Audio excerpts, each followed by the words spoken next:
Hey guys, Fred Bob here, and today I want to talk about investing in where you're investing. Okay, where should you be investing money first? Where should you be investing money second? Where should you be investing money last? Okay, and I've got some general categories that apply to federal employees up here, and we're going to go through them. Okay, so first and foremost, I've got TSP, Roth TSP here. Okay, that's got to be number one. Why? Because if you don't put in at least 5% to your TSP or Roth TSP, then you're missing out on your matching, okay? You get 4% matching if you put 5% in, okay? So get that 5% to start with. And then I'm gonna go emergency fund number 2. Now, how much to have in the emergency fund? That's a tough one. Ideally, you want 3 to 6 months. And some may say, well, why would you do this number 2 versus number 1? Why? Because of 4% match. We're talking 80% return immediately on your money here in TSP. That's why. Okay. Emergency fund, 3 to 6 months ideally. Depends on the person, depends on the household. If one person's working, 2 people are working, and I said 3 to 6 months expenses is what you ideally want to get in there. And I'm going to put number 3 here as an HSA or health savings account. And first of all, to have an HSA, you have to have a high deductible health plan, right? So an HSA is not going to be something that everybody can do. But if a high deductible health plan is a good fit for you, then that's number 3, okay? Reason being is because this account, just strictly on the benefits, trumps every other one of these, okay? Maybe not this because of the matching, but if you're talking without matching, yes, it's better. Why? Because money goes in tax-free. It grows tax deferred. It comes out income tax-free, okay?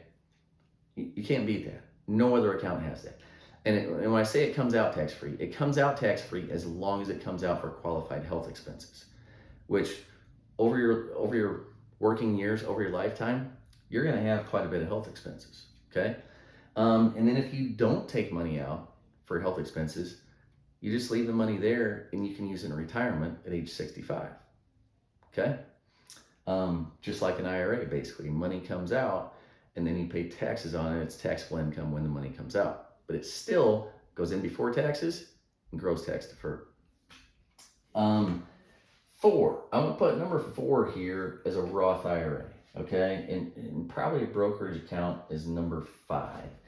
And these 2 here are kind of tough. There's not an exact order there, but a lot of people will look at maxing their TSP or the Roth TSP out before putting money in this or this. And maybe that's the right way to go. Maybe not.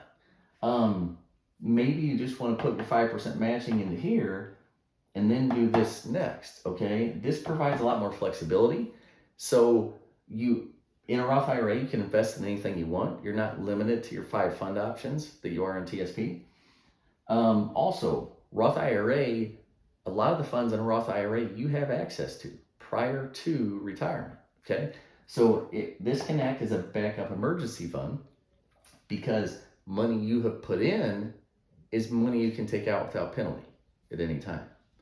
All right. So say your Roth IRA is worth $33,000 and you've put in $20,000 to it. That $20,000 you can take out without penalty. Brokerage account. Okay. So brokerage account, I'm talking just your regular brokerage account that you could invest in stocks, bonds, ETFs, mutual funds, whatever it may be. Okay. So a brokerage account is something, it is not a tax shelter. It does not have tax code advantages like this does. But it can be pretty tax efficient. You can do charitable giving out of it. If you invest in assets that you hold for 12 months or longer, then you pay long-term capital gains rates on that investment versus ordinary income rates, okay? And long-term capital gains rates are taxed at either 0%, 15%, or 20%, okay? Whichever one it is, you are still paying lower tax rates than you would if it was ordinary income. All right. And then the other advantage to a brokerage account is that's money you have access to at any time. Okay.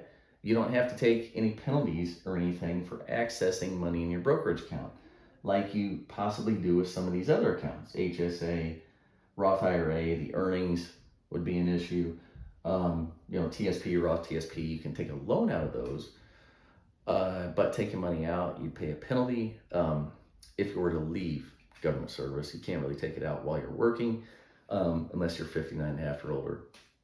But, so maybe you just want to put 5% in here, and then fund your HSA. If you've already got your emergency fund there, if you're mid-career, we should already have the emergency fund established.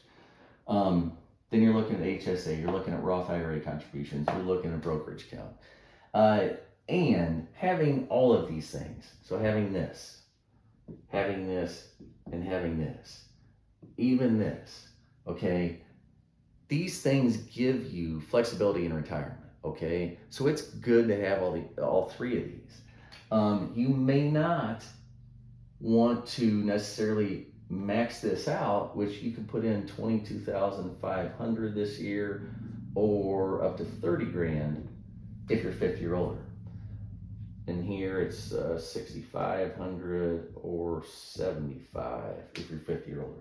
But you may not want to max that out before putting some money in the brokerage account, because this gives you liquidity, gives you access to money.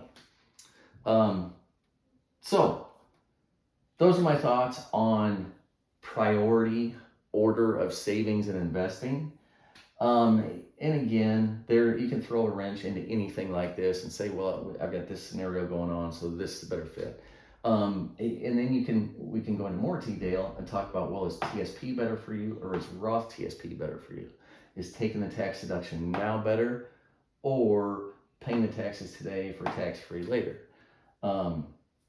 So there's a lot more things to discuss here, a lot more details, but generally speaking, here's a saving/investing priority order for you.